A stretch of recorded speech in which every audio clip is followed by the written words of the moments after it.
Super 60 செய்திகள் இத்துடன் நிறைவடைகிறது. இனி அடுத்து வரும் செய்திகளை வழங்குவதற்காக இணைகிறார் நெறியாளர் ஸ்ரீராம். நன்றி அபிநயா. தொடர்ந்து இந்த நேரத்திற்கான தலைப்புச் செய்திகளை பார்க்கலாம் நேயர்களே. தமிழ்நாட்டின் பல்வேறு பகுதிகளிலும் கடும் பனிமூட்டம். செங்கல்பட்டு சென்னை கடற்கரை இடையே புறநகர் ரயில்கள் தாமதமாக இயக்கம். தமிழ்நாடு கால்நடை மருத்துவ பல்கலைக்கழகத்துக்கு புதிய துணைவேந்தரை தேர்வு செய்ய 3 பேர் கொண்ட தேடுதல் குழு அமைப்பு. வழக்கம் போல யுஜிசி பரிந்துரையில் யாரும் இல்லாமல் குழுவை அமைத்தது தமிழ்நாடு அரசு. பிரான்ஸ் பயணத்தை முடித்துக் கொண்டு அமெரிக்கா சென்ற பிரதமர் மோடிக்கு உற்சாக வரவேற்பு. அந்நாட்டு அதிபர் டிரம்பை சந்தித்து பல்வேறு விவகாரங்கள் குறித்து முக்கிய ஆலோசனை நடத்துகிறார். கோபிச்செட்டிப்பாளையம் அருகே நடந்த கூட்டத்தில் இபிஎஸ் பெயரை தவிர்த்த செங்கோட்டையன். தன்னை சோதிக்க வேண்டாம் என்றும் கூட்டத்தில் பேச்சு. என்னை சோதிக்காதீர்கள், அதுதான் இடத்திலே வேண்டுகோள். மதுரை மற்றும் திருச்சியில் புதிதாக அமையும் டைடல் பூங்காக்கள். சென்னையிலிருந்து காணொலி வாயிலாக இன்று அடிக்கல் நாட்டுகிறார் முதலமைச்சர் மு.க. ஸ்டாலின். அதிமுக உட்கட்சி விவகாரங்கள் குறித்து தேர்தல் ஆணையம் விசாரிக்க தடை இல்லை என சென்னை உயர்நீதிமன்றம் தீர்ப்பு.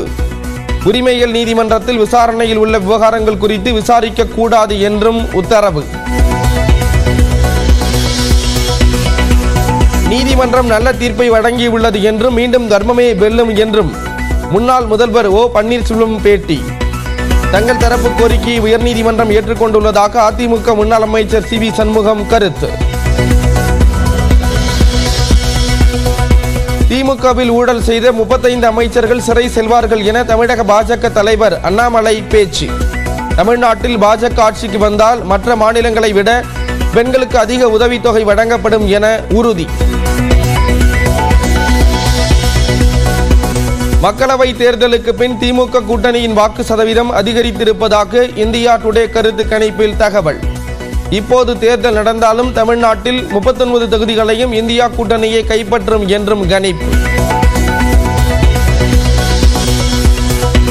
தாவேக தலைவர் விஜய் தேர்தல் வியூக வகுப்பாளர் பிரசாந்த் கிஷோர் சந்திப்பை பணக்கொழுப்பு என விமர்சித்த சீமான்.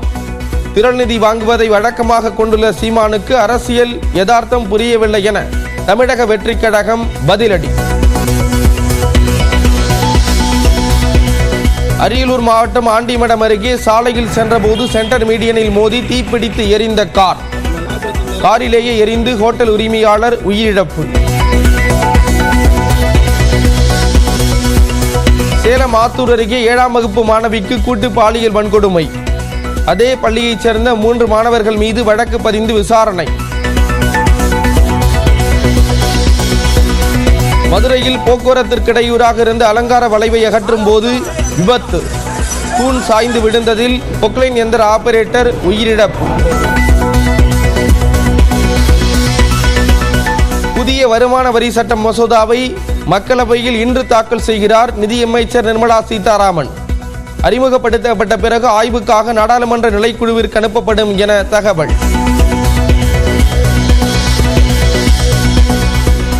ரஷ்ய அதிபர் புதினுடன் அமெரிக்க அதிபர் டொனால்ட் ட்ரம்ப் தொலைபேசியில் பேச்சு. ரஷ்யா உக்ரைன் போர் நிறுத்த ஒப்பந்தம் தொடர்பாக நாளை பேச்சுவார்த்தை என ட்ரம்ப் அறிவிப்பு. இங்கிலாந்து அணிக்கு எதிரான 3வது ஒருநாள் போட்டியில் இந்திய அணி அபார வெற்றி. 3 போட்டிகள் கொண்ட தொடரை முழுமையாக கைப்பற்றி அசத்தல். 15 வயதிற்குட்பட்ட சிறுமிகள் ஆர்கெஸ்ட்ரா குழுவை தொடங்கும் இசையமைப்பாளர் இளையராஜா. மகள் பவதாரணி பெயரில் தொடங்கப் போவதாக அறிவிப்பு. சூப்பர் 60 செய்திகள் இத்துடன் நிறைவடைகிறது. இனி அடுத்து வரும் செய்திகளை வழங்குவதற்காக இணைகிறார் நெறியாளர் ஸ்ரீராம். நன்றி அபிநயா. தொடர்ந்து இந்த நேரத்திற்கான தலைப்புச் செய்திகளை பார்க்கலாம் நேயர்களே. தமிழ்நாட்டின் பல்வேறு பகுதிகளிலும் கடும் பனிமூட்டம். செங்கல்பட்டு சென்னை கடற்கரை இடையே புறநகர் ரயில்கள் தாமதமாக இயக்கம். தமிழ்நாடு கால்நடை மருத்துவ பல்கலைக்கழகத்துக்கு புதிய துணைவேந்தரை தேர்வு செய்ய 3 பேர் கொண்ட தேடுதல் குழு அமைப்பு. வழக்கம் போல யுஜிசி பரிந்துரையில் யாரும் இல்லாமல் குழுவை அமைத்தது தமிழ்நாடு அரசு. பிரான்ஸ் பயணத்தை முடித்துக் கொண்டு அமெரிக்கா சென்ற பிரதமர் மோடிக்கு உற்சாக வரவேற்பு. அந்நாட்டு அதிபர் டிரம்பை சந்தித்து பல்வேறு விவகாரங்கள் குறித்து முக்கிய ஆலோசனை நடத்துகிறார். கோபிச்செட்டிப்பாளையம் அருகே நடந்த கூட்டத்தில் இபிஎஸ் பெயரை தவிர்த்த செங்கோட்டையன். தன்னை சோதிக்க வேண்டாம் என்றும் கூட்டத்தில் பேச்சு. என்னை சோதிக்காதீர்கள், அதுதான் இடத்திலே வேண்டுகோள். மதுரை மற்றும் திருச்சியில் புதிதாக அமையும் டைடல் பூங்காக்கள். சென்னையிலிருந்து காணொலி வாயிலாக இன்று அடிக்கல் நாட்டுகிறார் முதலமைச்சர் மு.க. ஸ்டாலின். அதிமுக உட்கட்சி விவகாரங்கள் குறித்து தேர்தல் ஆணையம் விசாரிக்க தடை இல்லை என சென்னை உயர்நீதிமன்றம் தீர்ப்பு. உரிமையியல் நீதிமன்றத்தில் விசாரணையில் உள்ள விவகாரங்கள் குறித்து விசாரிக்க கூடாது என்றும் உத்தரவு. நீதிமன்றம் நல்ல தீர்ப்பை வழங்கியுள்ளது என்றும் மீண்டும் தர்மமே வெல்லும் என்றும் முன்னாள் முதல்வர் ஓ பன்னீர்செல்வம் பேட்டி. தங்கள் தரப்பு கோரிக்கையை உயர்நீதிமன்றம் ஏற்றுக்கொண்டுள்ளதாக அதிமுக முன்னாள் அமைச்சர் சி.வி. சண்முகம் கருத்து. திமுகவில் ஊழல் செய்த 35 அமைச்சர்கள் சிறை செல்வார்கள் என தமிழக பாஜக தலைவர் அண்ணாமலை பேச்சு. தமிழ்நாட்டில் பாஜக ஆட்சிக்கு வந்தால் மற்ற மாநிலங்களை விட பெண்களுக்கு அதிக உதவித்தொகை வழங்கப்படும் என உறுதி. மக்களவை தேர்தலுக்கு பின் திமுக கூட்டணியின் வாக்கு சதவீதம் அதிகரித்திருப்பதாக இந்தியா டுடே கருத்து கணிப்பில் தகவல். இப்போது தேர்தல் நடந்தாலும் தமிழ்நாட்டில் 39 தொகுதிகளையும் இந்தியா கூட்டணியை கைப்பற்றும் என்றும் கணிப்பு. தாவேக தலைவர் விஜய் தேர்தல் வியூக வகுப்பாளர் பிரசாந்த் கிஷோர் சந்திப்பை பணக்கொழுப்பு என விமர்சித்த சீமான்.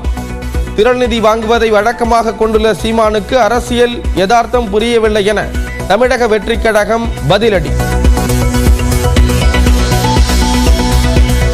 அரியலூர் மாவட்டம் ஆண்டிமடம் அருகே சாலையில் சென்றபோது சென்டர் மீடியனில் மோதி தீப்பிடித்து எரிந்த கார். காரிலேயே எரிந்து ஹோட்டல் உரிமையாளர் உயிரிழப்பு. சேலம் ஆத்தூர் அருகே 7ஆம் வகுப்பு மாணவிக்கு கூட்டு பாலியல் வன்கொடுமை. அதே பள்ளியைச் சேர்ந்த 3 மாணவர்கள் மீது வழக்கு பதிந்து விசாரணை. மதுரையில் போக்குவரத்திற்கு இடையூறாக இருந்த அலங்கார வளைவை அகற்றும் போது விபத்து. தூண் சாய்ந்து விழுந்ததில் பொக்லைன் எந்திர ஆபரேட்டர் உயிரிழப்பு. புதிய வருமான வரி சட்ட மசோதாவை மக்களவையில் இன்று தாக்கல் செய்கிறார் நிதியமைச்சர் நிர்மலா சீதாராமன். அறிமுகப்படுத்தப்பட்ட பிறகு ஆய்வுக்காக நாடாளுமன்ற நிலைக்குழுவிற்கு அனுப்பப்படும் என தகவல்.